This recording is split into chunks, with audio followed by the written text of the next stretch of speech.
Olá, meu caro aluno, minha cara aluna, seja bem-vindo e bem-vinda ao nosso componente de ensino religioso. Eu sou o professor Yuri Lima e vou te acompanhar para juntas e juntos refletirmos o seguinte objeto de conhecimento. Queremos conhecer, nos debruçar a respeito das lideranças religiosas. E aqui nós vamos olhar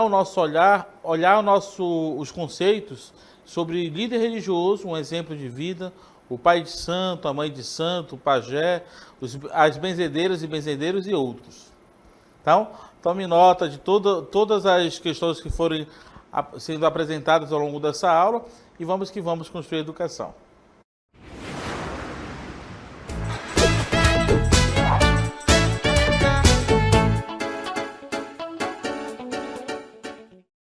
Bem, eu queria, antes de nós começarmos a aula propriamente dita, nós vamos fazer o seguinte itinerário, o seguinte caminho, nesse tempo que nós vamos refletir juntos.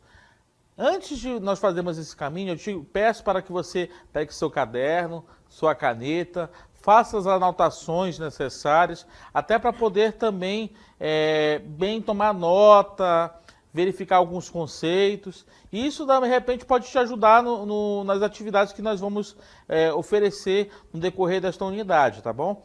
E o nosso objetivo nessa aula é, nesse primeiro momento, delinearmos o papel do líder religioso, o que significa ser um líder religioso, retomar esse conceito, e depois nós vamos visitar essas diversas lideranças religiosas que muitas das vezes estão aqui na nossa região amazônica e que são invisibilizados, nós não temos muito contato.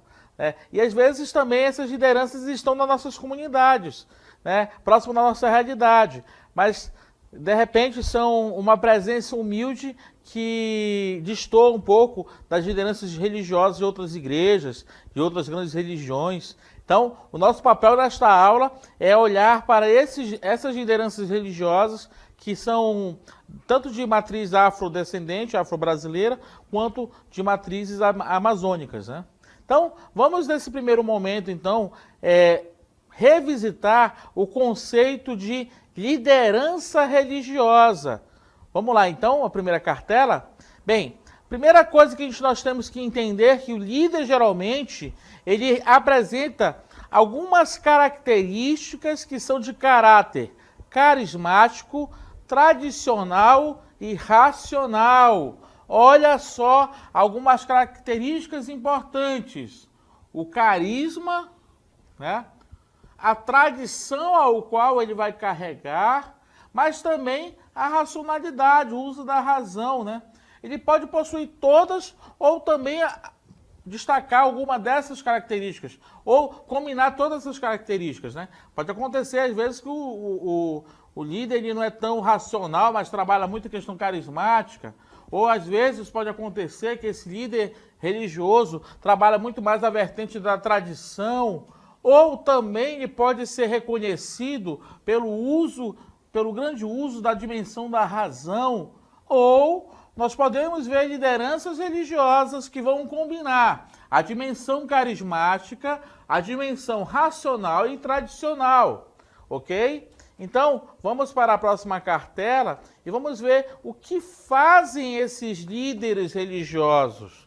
E aqui a gente vai revisitar alguns conceitos necessários, Primeira coisa que um líder religioso ele deve fazer como líder, ele deve garantir a manutenção dos ensinamentos e da tradição. O que significa isso, meu caro aluno, minha cara aluna? O líder religioso deve versar sobre a educação dos seus seguidores, das suas lideranças, dos seus liderados, e também a manutenção da tradição dessa comunidade religiosa, desse filão religioso. Então, eu diria que o líder religioso, ele também faz um papel didático, pedagógico. Ele ensina, ele exorta, ele faz com que as pessoas tenham contato, então, com a dimensão dos ensinamentos e da tradição da tradição religiosa que ele pertence, ok? Segundo ponto que é importantíssimo nós retomarmos. Vamos lá então para a cartela?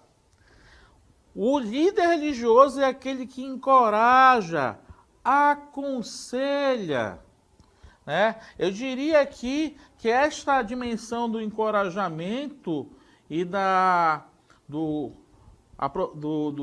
aconselhamento é uma dimensão de maior proximidade com o fiel, né? O que significa isso, professor? Presta atenção aqui. Vamos voltar aqui para algumas coisas bem práticas. Olha, eu falei então que o líder religioso tem um papel pedagógico, ele ajuda as pessoas a aprender um pouco mais dos seus ensinamentos e também a tradição.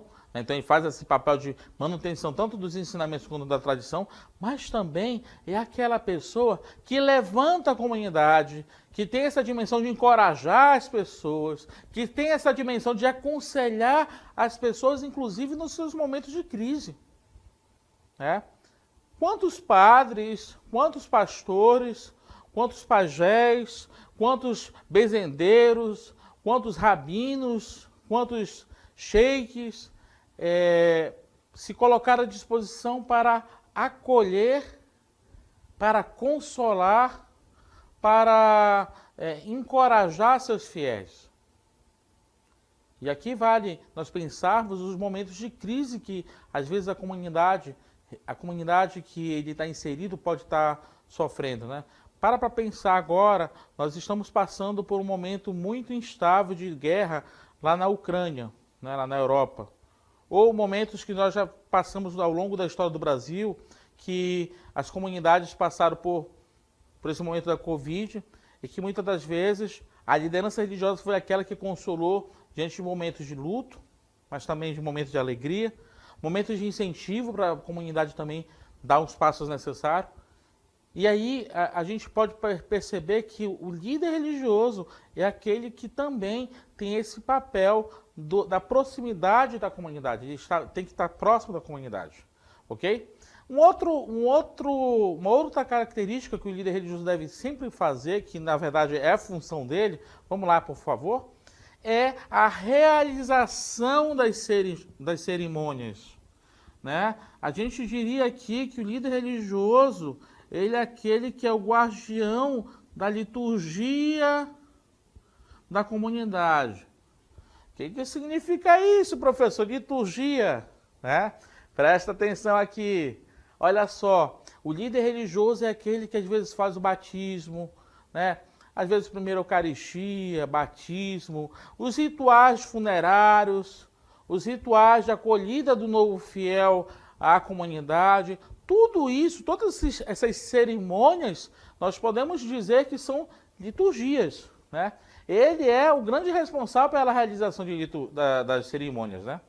E aqui, por último, vamos lá então.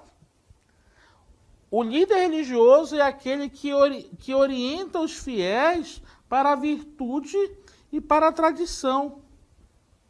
O que isso significa? Né? Isso quer dizer, então, que o líder religioso, ele mais do que mandar, mais do que exigir, ele deve ser uma presença que orienta as pessoas. Em último caso, cada fiel, ele tem o papel de decidir sobre se vai fazer ou não. Ele não é forçado a ter que fazer aquilo que o líder religioso orienta. Ele tem o papel da liberdade, cada fiel, né? Mas o líder religioso não pode também prevaricar, não pode se omitir diante do papel dele de orientar os seus fiéis, tanto para o exercício da virtude, quanto para a tradição, ok? Então, vimos até agora, então, fizemos uma pequena revisão sobre a função do líder religioso e também o que na prática significa a presença dele na vida da comunidade de fé, tá bom? E aqui é interessante nós frisarmos algo muito importante. Toda orientação, tudo que o líder religioso for fazer deve estar preconizado, deve estar respeitando, deve, em primeiro lugar, preservar e cuidar da vida das pessoas, da dignidade humana.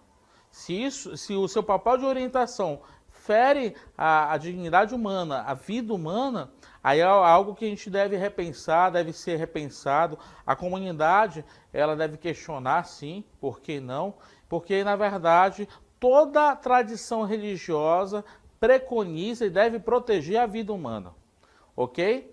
Vamos agora, nesse primeiro momento, visitar algumas tradições religiosas, tanto afro-brasileiras quanto mais amazônicas, e falar um pouco sobre quem são essas lideranças religiosas. Vamos lá, então?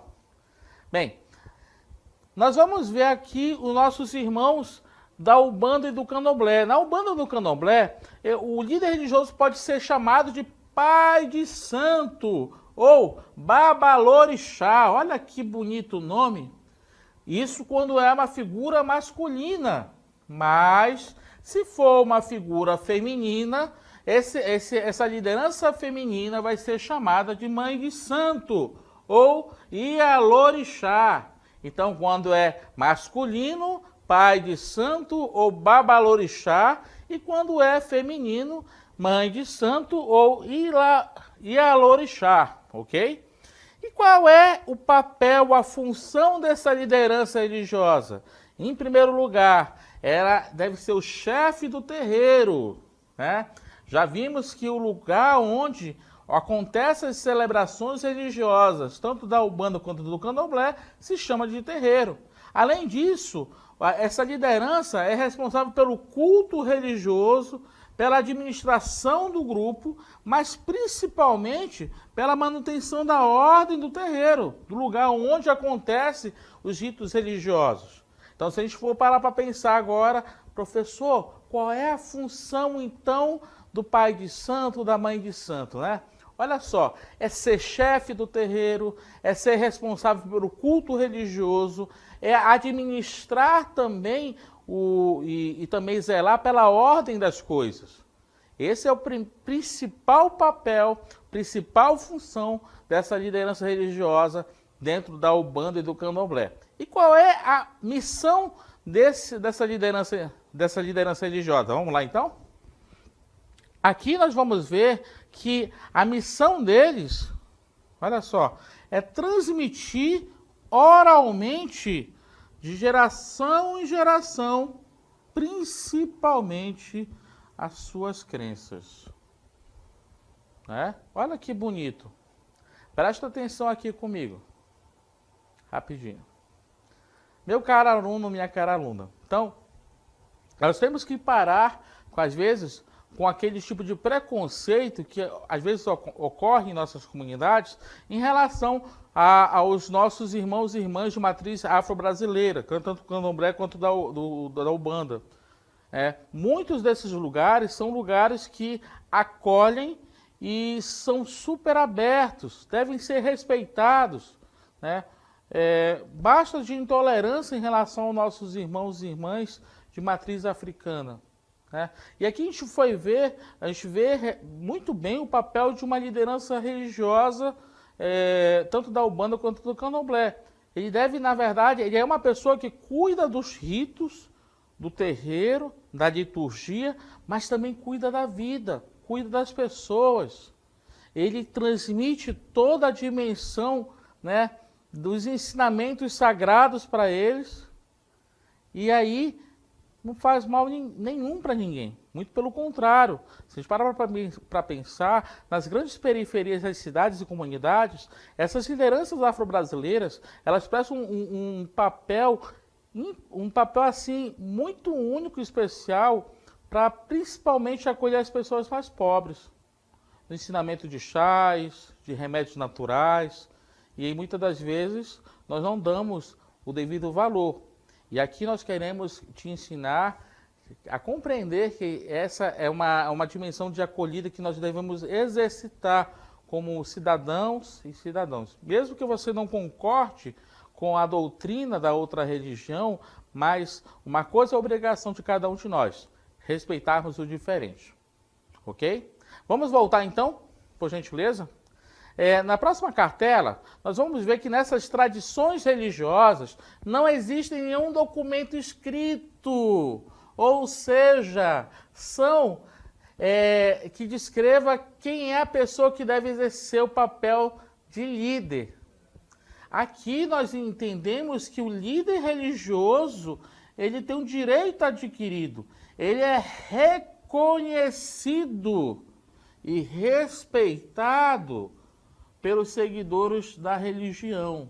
Nós diríamos o seguinte, que a liderança dele é como se fosse uma espécie de dom, né? Como um presente que a divindade, que os orixás presenteiam àquela pessoa para que ela possa liderar, para que ela possa exercitar o seu sacerdócio, ok? Então, é muito importante a gente pensar isso. E aqui vamos pensar sobre como é que é visto o papel dessa liderança, tanto da Umbanda quanto do Candomblé. Vamos lá, então? Então, nós temos que pensar que tanto o pai de santo quanto a mãe de santo, né, o Babalorixá e a Lorixá, representam uma figura de cuidado e acolhida aos seus filhos e filhas de santo. Olha só que bonito. Aí você pode me perguntar, professor, mas filho de santo? Filha de santo? O que significa isso? Vai com calma, olha só. O filho de santo ou filha de santo nada mais é do que aquela pessoa que é fiel àquele terreiro, àquela comunidade de fé e que tem toda uma atenção personalizada por parte da sua liderança. Então, o que o pai de santo e a mãe de santo faz? São também figuras de acolhida aos seus filhos de santo, que são, na verdade, pessoas que são afiliadas àquele terreiro, àquele lugar de culto afro-brasileiro, ok? Então, e aí uma coisa muito bonita que acontece, principalmente nessa matriz religiosa, é essa dimensão do cuidado, mas não é um cuidado qualquer, é um cuidado que é afetivo, porque muitas das vezes essas pessoas são acolhidas na sua subjetividade, nas suas emoções, nos seus dramas familiares, humanos, mas também é efetivo. Como assim, efetivo? Presta atenção. Essa liderança religiosa, ela vai fazer de tudo para ajudar, inclusive, até os familiares que às vezes não são nem do terreiro. Quantas dessas comunidades afro-brasileiras, elas também têm um papel até para cuidar de certas vulnerabilidades sociais. Eu vou dar um exemplo. Eu conheço aqui em Manaus e também em outras capitais, terreiros de Umbanda e de Candomblé que fazem um trabalho muito bonito na área de cestas básicas, distribuição de cesta básica, por exemplo, cursos de profissionalizantes. Tem inclusive lugares que trabalham com educação de crianças na periferia. Então você vê aí, na verdade, o papel de um lugar onde, de certa forma, além da dimensão da religião, você também tem uma dimensão social muito bonita e que também deve ser visibilizada e respeitada. Ok? Vamos voltar lá então para a nossa cartela? E aqui você pode me perguntar, professor, mas como é que acontece para a pessoa ser um pai de santo ou mãe de santo? Bem, são pessoas chamadas pela divindade. Elas passam por um grande processo de preparação. Esse processo de preparação, para ele se tornar uma mãe de santo, um pai de santo, pode passar por anos, né? Eu já ouvi falar situações que, para a pessoa se tornar uma liderança religiosa, nesse caso, pode passar até por 8 anos de preparação. E aqui, uma coisa muito bonita, eles têm uma dimensão de uso da mediunidade do indivíduo, né? O indivíduo é visto como alguém que é um canal de comunicação com a divindade, entendeu? Ele é usado pelo orixá, né? Pela divindade, para ser um canal de comunicação e ele se torna uma espécie de médium nesse caso, né? Ok? Então, até aqui nós vimos um pouco sobre a liderança indígena de matriz afro-brasileira, que são os pais de santos e mães de santos, e falamos um pouco sobre a sua função, sua formação e missão. Agora vamos olhar para as lideranças religiosas de matriz indígena, ok? Vamos lá então para a próxima cartela? Bem, nós podemos dizer que o pajé é a liderança espiritual indígena. Cada povo tem uma maneira de chamar este pajé. Presta atenção, os tucanos chamam o pajé de um jeito, os Yanomamis chamam o pajé de outro jeito, os Baniwas chamam o pajé de outro jeito, os Kulinas chamam o pajé de outro jeito, né? Os Mundurucus têm uma maneira de chamar o pajé. Né? Então, cada etnia, cada povo tem uma maneira de chamar o seu pajé e denominar, né, o seu papel dentro dessa dimensão religiosa. Né? E aqui a gente vai ver qual é a função do pajé. Anota bem que isso com certeza é questão de prova. Vamos lá. Ele é encarregado de realizar rituais e cerimônias, né, religiosas nas aldeias indígenas. Atribui-se a ele a capacidade de se comunicar com os animais, com as plantas, com os rios, com as árvores, com todos os seres espirituais. Mas, além disso tudo, o pajé também é a pessoa que vai dar conselho. Olha que legal, né? Então, o pajé tem essa dimensão, então, de realizar os rituais, as cerimônias de comunicação, né, com os animais, com a natureza, mas também é uma pessoa que também está ali pronta para dar conselho, ok? Vamos ver algumas características do pajé, então, rapidinho? As características do pajé é o quê? A autoridade do pajé, ela se dá pelo serviço. E o dom da cura dele, ele não pode curar as pessoas. A cura acontece através da natureza. Você não vai escutar nenhum pajé na face da terra que cure por si próprio. Toda a cura acontece através da natureza. Isso é uma coisa que é muito importante. E outra coisa, todo pajé deve ser uma pessoa idosa. Por quê? Porque a sabedoria dele é uma sabedoria que provém do conhecimento ancestral. Ok? Então, o conhecimento ancestral que veio dos outros parentes, das outras gerações, vai ser, na verdade, a ponte, vai ser a biblioteca, vai ser a maneira com a qual este pajé vai se tornar um referencial e vai ser formado. Agora, eu vou te convidar para você olhar um vídeo sobre a primeira casa de medicina indígena do Brasil, que está exatamente aqui no coração da Amazônia, em Manaus. E eu quero te convidar para você olhar o testemunho dessa autoridade religiosa, que é um Kumu, que ele vai falar um pouquinho sobre a vocação dele. E também vocês vão aproveitar para conhecer esse espaço, que é um espaço organizado pelos nossos parentes lá do Alto Rio Negro, São Gabriel da Cachoeira, pelo Paulo Tucano, que é um grande antropólogo. E vamos que vamos escutar um pouquinho esse depoimento?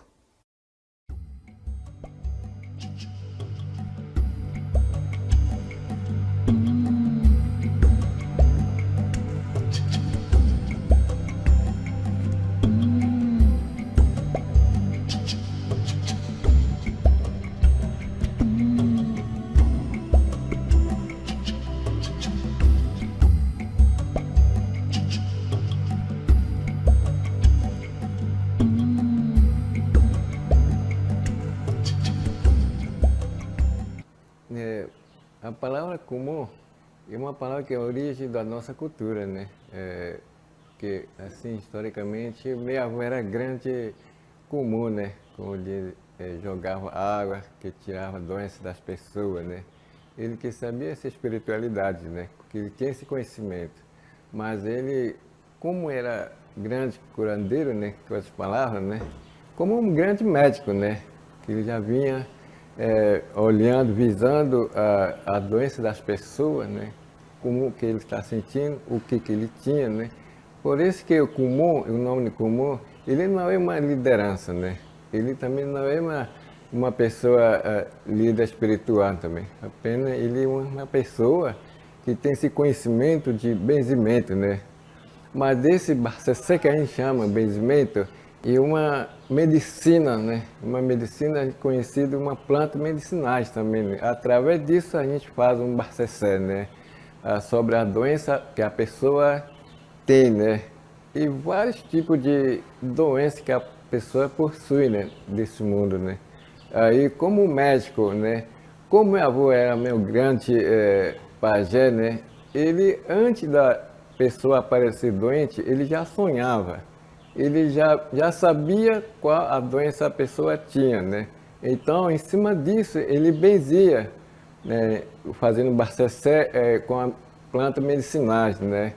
Porque quando a gente benze, a gente procura essa planta medicina, né? Com a espiritualidade que a gente vai transformando esse benzimento. Segunda pergunta. Como é que o senhor se sente sendo comum? Como é que o senhor, como o senhor Anacleto, né? Como é que o senhor se sente aqui, né, atendendo? Eu estou com 3 anos aqui, né? Aí meu irmão Paulinho me convidou, né? Meu irmão Paulinho me considerou, né? Como eu sou mais velho, né? Tinha esse conhecimento de benzimento. Ele me convidou para sentar aqui para continuar a benzer, né? No lugar do meu pai. Porque meu pai também sabia, né? E meu tio Madeuzinho também é outro comum. Outro, meu tio Dessano, Durvalino, é comum. Eles são grandes comuns, grandes doutores, né? Como médico. Ele tem mais conhecimento. Ele benze do parto, depois da cirurgia, o que a pessoa tem no corpo, tudo, né? Tudo que ele sabe do corpo, a doença que existe hoje, ele benze, faz proteção, né? Mas se passar também, ele estraga a pessoa. É tudo isso, né? Mas hoje em dia estou levando mais sério e aprofundando mais o conhecimento de benzimento, porque tenho experiência agora como benzer as pessoas hoje em dia.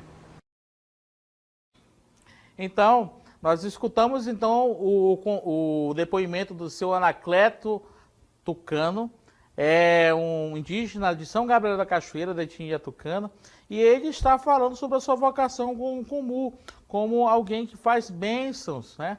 E vamos agora ver citar alguns exemplos de pessoas que têm um lado espiritual aqui na Amazônia. Vamos lá então?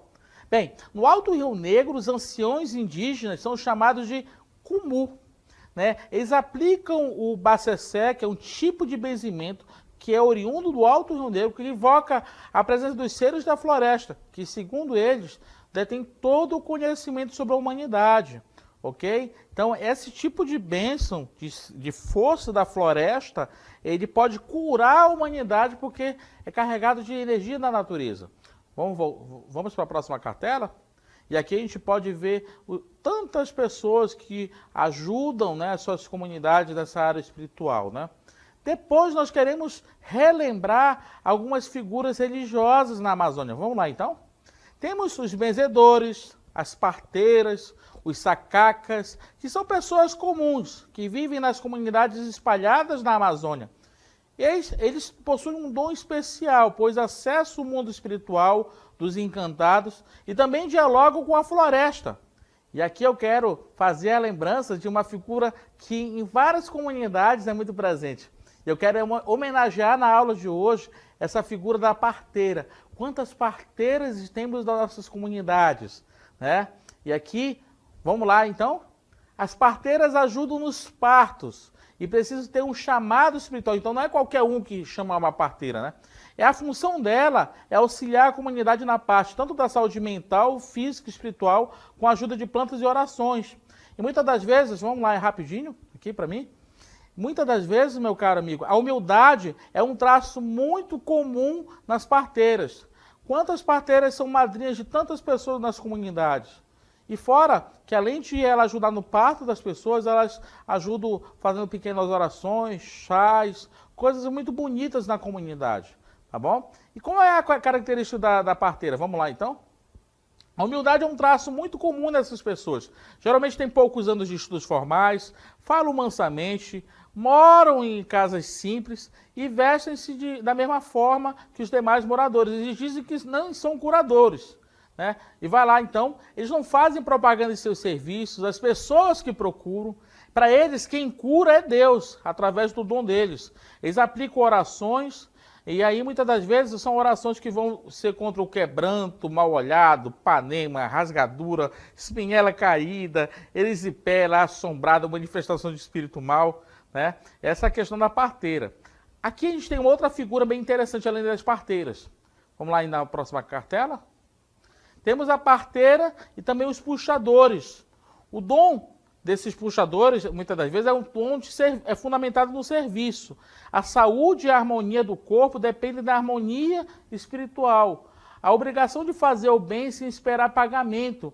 Eles nunca devem negar atendimento a ninguém, né? Se você parar para pensar em muitas das nossas comunidades no interior da Amazônia, nós temos também os puxadores, as senhoras que fazem bênçãos, né? E elas não cobram nada e ajudam muitas pessoas. Muitas das vezes foram pessoas que doaram a sua vida pela comunidade. E essas pessoas, eu quero fazer a minha homenagem hoje, porque são pessoas que têm um verdadeiro coração e também são uma presença espiritual na vida das pessoas. Então, meus caros alunos e alunas, vamos que vamos construir juntos educação.